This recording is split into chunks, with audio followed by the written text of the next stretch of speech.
हनफियों के इमाम हैं, हनफियों के वली हैं, कहते हैं कि चुनांचे जब बातें करते तो उनका कायदा कोई नहीं था, जो कोई उनके पास आता उससे कोई ना कोई फरमाइश जरूर करते। एक अनार या दो अनार हमेशा मांगते थे, 1 पैसा या 2 पैसा, लेकिन वो हमेशा क्या कहते थे, वो दो ही चीजें लेते थे। बटेर शाह हमेशा दो ही चीज लेते थे। बहरहाल एक बुजुर्ग ने कहा, मैं भी उनके पास गया वही हनफी बुजुर्ग थे, तो उन्होंने पूछा, लेकिन कहने लगे हम जब जाते थे तो हमसे वो कोई चीज नहीं मांगते थे। तो एक दिन मैंने कहा, हुजूर नंगे के पास जाते थे, ये कहने लगे, हुजूर आप सबसे कुछ न कुछ मांगते हैं और दो चीजें मांगते हैं, आप हमसे कुछ नहीं क्यों नहीं मांगते? कहते हैं लोग अपनी गरज के लिए आते हैं, लेकिन तू अपनी गरज के लिए नहीं आता है, इसलिए मैं तुझसे नहीं मांगता।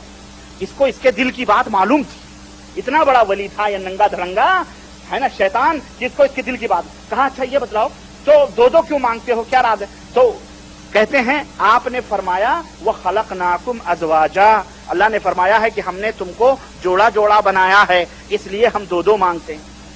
इतना बड़ा वली है कि इसको कुरान की आयतें भी पता है, लेकिन इसको ये पता नहीं है कि अल्लाह ने फरमाया खुज़ू ज़ीनतकुम इंदा कुल्लि मस्जिद है। लोग अपनी सतरों को छुपा के रखो, जीनत अख्तियार करो, कपड़े पहनो, रसूलुल्लाह सल्लल्लाहु अलैहि वसल्लम की शरीयत का इसको पता नहीं है, कुरान का पता है, ये नंगा धड़ंगा रहता है। हम पूछना चाहते हैं अपने शरीयत और तरीक़त हकीमुल अहनाफ साहब से या अशरफ अली साहब थानवी से और इनके मानने वालों से कि इनके तालीम की रोशनी में, इनके वली की तारीफ की रोशनी में ये वली अल्लाह कैसे हो गया, जरा मुझे बतलाओ। हनफियों तुम अपने वली अल्लाह की बात बताओ, ये नंगे धड़ंगे वली अल्लाह हो और हम किताब और सुन्नत की दावत दे करके हमारे ऊपर तुम तान कसते हो कि हम शैतान हैं। अल्लाह तुमसे निपटेगा इंशाअल्लाह, और क़यामत के दिन जब नबी करीम सल्लल्लाहु अलैहि वसल्लम के सामने तुम्हें हाजिर होना पड़ेगा, अल्लाह के सामने हाजिर होना पड़ेगा, जरा हया करो, शर्म करो कि तुम क्या जवाब दोगे उस वक्त। अल्लाह के वलियों को गाली देते हो और शैतानों के पीछे भागते हो। हम तुम्हें कहते हैं इन शैतानों को छोड़ो, नंगे मलंगों को और इन फोफो शोशों करने वालों को, और अल्लाह की तरफ आओ। कहते हैं कि उन्होंने मुझे एक अमरूद दिया, वो अमरूद कहा खा ले, कहा अमरूद खा ले। मुझे डर लगा, मैंने वो अमरूद ले लिया और रुमाल में बांध लिया, बड़ा गर्म था। अमरूद दिया तो क्या था, वो बड़ा गर्म था। कहने लगे मैंने कहा अब इसको खा लूं, ये पागल आदमी है, तो कहीं उसकी तरह मैं भी ना पागल हो जाऊं। कहने लगे मैं उठा के लाके घर पे टांग दिया। फिर मैं जब सोने लगा तो मुझे नींद नहीं आ रही है। मेरी बीवी ने कहा, मियां तुम क्या हो रहा है ये तुमको, मियां जब से तुम मेरे पास आए हो, हाँ, तो ये तुम क्या हो रहा है कि तुम बार बार उठ करके रुमाल के पास जाते हो फिर आते हो, क्या लटका रखा है इसमें? बीवी ने देखा होगा इसमें क्या लटका रखा, तो उसने कहा नहीं कोई बात नहीं है, कोई बात नहीं है, बस ऐसे ही। चुनांचे कहने लगे कि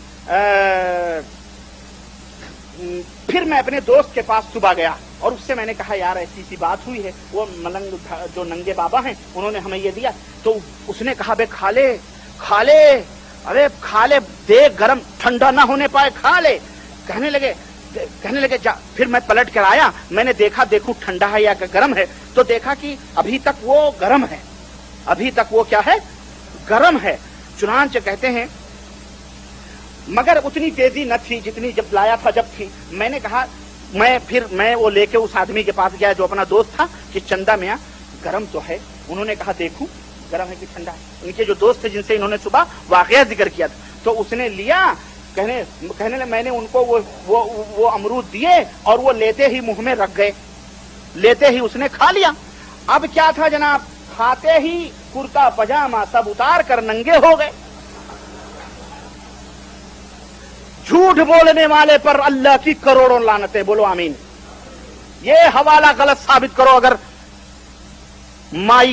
अगर तुमने किसी माँ का दूध पिया है तो आओ, कोई भी हवाला जितने भी हमने दिए, वो कुर्ता पजामा उतार के नंगा हो गया, फ्री स्टाइल बिल्कुल, मादरजात भगा। वो कहते हैं नंगे होकर चल दिए। मैंने जब चंदा मियां की यह हालत देखी तो मैं फिर बटेर शाह के पास गया कि बटेर बाबा, और पूरा किस्सा मैंने बयान किया। मुझे तो कोई ऐसी चीज इनायत फरमाइए जिससे मेरी यह हालत भी कायम रहे। उस पर उन्होंने फरमाया मैं इतना नहीं हूं, मैं इतना नहीं हूं। बहरहाल इस तरह ये मजदूब हैं, ये कौन है, ये मजदूब हैं। अच्छा, कहते हैं हिकायत नंबर 421 में, कहते हैं एक और मजदूब थे जो अच्छा कपड़ा पहनते थे और बड़े शान और शौकत के साथ रहते थे। एक जाए नमाज पड़ी हुई थी चारपाई के सामने, उसी के ऊपर चौकी लगाकर वो बैठे रहते थे और बड़े खुश बयान थे, तकरीर भी करते थे, लेकिन तकरीर में कभी कभी फोफो शोशो भी करने लगते थे।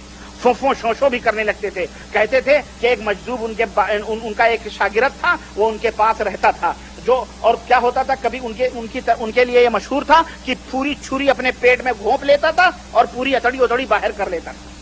چھرا بھونک لیا, آتے باہر کر لی. ان کی بہن رونے لگی, بہن کو دیکھ کر روتے ہوئے انہوں نے پھر آتے اندر کر لی اور زخم اچھا ہو گیا.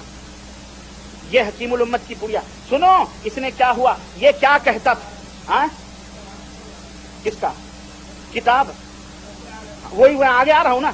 ہاں, کہنے لگے ان کو جوش ہوا, ایک دفعہ حسب عادت فونفوں شوشوں شروع کی اور کہا فلاں مرتبہ رب العالمین سے ملنا چاہا تو فلاں رکاوٹ بن گیا. استغفر اللہ. فلاں وقت رب العالمین سے ملنا چاہا, یعنی وہ رب العالمین بن گیا وہ. اور کس سے ملنا چاہا؟ اعوذ باللہ. یہ رب العالمینی کے دعوے کریں, یہ رحمت للعالمینی کے دعوے کریں, یہ خدائی دعوے کریں, یہ حنفیوں کے سب سے بڑے بزرگ اور ولی اللہ ہیں, اور ہم اس کو شرک بتائیں, ہم اس کو کفر بتائیں تو ہم سب سے بڑے لا مذہب اور بد مذہب ہیں. حنفیوں, ہماری یہ لا مذہبیت ہمیں مبارک ہو, اور تمہارا یہ مذہب و درم تمہیں مبارک ہو, تمہیں مبارک ہو. لیکن پھر بھی ہم تمہیں سمجھا رہے ہیں, ابھی وقت ہے. اپنے یہ تم اولیاء اللہ نہیں ہیں, یہ جو رب العالمین کی دعویٰ کرے وہ شیاطین ہیں, شیاطین. وہ اولیاء الرحمان نہیں, اولیاء الشیاطین ہیں. کہتے ہیں ایک دفعہ کیا ہوا, ایسے بڑا لمبا ہے, بہرحال اس نے لکھا کہ اس نے ایک دفعہ ایسے ہی جذب میں آ کر اس نے رب العالمین سے کہا, آج رب العالمین اپنے خادم سے کہا کہ رب العالمین سے ملنے کا شوق غالب ہو رہا ہے. چنانچہ وہ اپنی گردن کاٹنا چاہتا تھا, اگر سر تن سے جدا نہ ہو. اس نے کہا میں سر کاٹ رہا ہوں اپنی گردن, اگر میری گردن نہ کٹے تو کاٹ دینا. چنانچہ اس نے اس کی گردن سجدے میں چلا گیا اور سجدے میں جا کر اپنی گردن اس نے خود کاٹ لی. اعوذ باللہ. یہ خودکشی, خود اس نے اپنی گردن کاٹ لی اور حسب وصیت خادم نے جدا کیا اس کی گردن. جب گردن کاٹ لی نا تو اس نے کیا کیا, بعد میں خادم مر گیا, بیچ ہی میں مر گیا, آدھی کٹی ہوگی, ظالم چلا گیا ہوگا شیطان. تو اس نے کہا تھا پوری گردن اڑا دینا, تو پھر پوری گردن اس نے کاٹی. اعوذ باللہ. اس کا حلقوم زمین پر آ ٹکا اور اسی طرح وہ سجدے کی حیت پر قائم رہے. حنفیوں کے امام کہہ رہے ہیں وہ سجدے, حکیم الامت اسی طرح قائم رہے, سوائے خون کے نہ پیخانہ نکلا نہ پیشاب نکلا. کوئی ضروری تھا پیخانہ نکلنا؟ حکیم صاحب بتلا رہے ہیں پیخانے بھی نکلے, ہگے موتے. اعوذ باللہ. نہ کسی قسم کی ربوبت, خادم پاس بیٹھا ہوا برابر مورچہ چل رہا ہے, پنکھے جھلتا جا رہا ہے. ابھی تک مرنے کے بعد بھی لوگ آتے تھے, دستک دے کر چلے جاتے تھے. بھنگن بھی 2 وقت کمانے آئی تھی مطلب یعنی اٹھانے آئی تھی پکانا, مگر دستک اور آواز دے کر چلی گئی. 3 دن گزر گیا, آخرکار بھنگن نے پڑوسیوں سے بتلایا. بہرحال لوگ آئے, جھانکا تو دیکھا کہ وہ شہید ہیں. حنفیوں کے ہاں کوئی خودکشی کر لے تو کون ہے وہ؟ شہید ہو گیا. ہمارے اشرف علی صاحب تھانوی کے نزدیک شہید ہے وہ. کہتے ہیں اس کے بعد بہرحال مفتی سعد اللہ صاحب اور ان کی جماعت کہتی تھی کہ انہوں نے خودکشی کی ہے, ان کی نماز نہ پڑھی جائے. لیکن مولوی ارشاد حسین صاحب جو رامپور کے دیوبندی ہیں نا, ہاں, وہ قاضی جو بدیوان رہنے والے تھے, وہ کہتے تھے کہ یہ غیر مکلف ہے, ان کی نماز پڑھنی چاہیے. چنانچہ بڑی شان و شوکت کے ساتھ ان کی نماز ہوئی اور ان کو دفن کیا گیا. ان کے مجذوب کے انتقال کے بعد اب وہ خادم بھی اپنے آپ کو وہ کہنے لگا, رب العالمین اپنے آپ کو کہنے لگا. ظاہر ہے جو بات مرید پیر سے لی تھی مرید میں آئی کہ نہیں آئی, یہ ہے یہ کفر. اور سنو, واللہ بتا رہا ہوں میں, وقت بہت زیادہ ہو رہا ہے, 11:15 ہو رہے ہیں اور آپ حضرات کی بے چینی میں محسوس کر رہا ہوں. لیکن میرے عزیز اور ذرا سا میں 1-2 اور بتا دوں حنفیوں کے پیر کا واقعہ. یہ دیکھو ہمارے پاس صابری کلیری موجود ہیں, جناب علی صابر کلیر جن کے بڑے بڑے لوگ ہیں, جن کے بارے میں یہ ہے کہ ان کے مزار کے اوپر باقاعدے, یہ کون تھے معلوم ہے؟ صابر کلیر. یہ بھی حنفی تھے. یہ وہ تھے جنہوں نے اپنی ممیری بہن سے شادی کی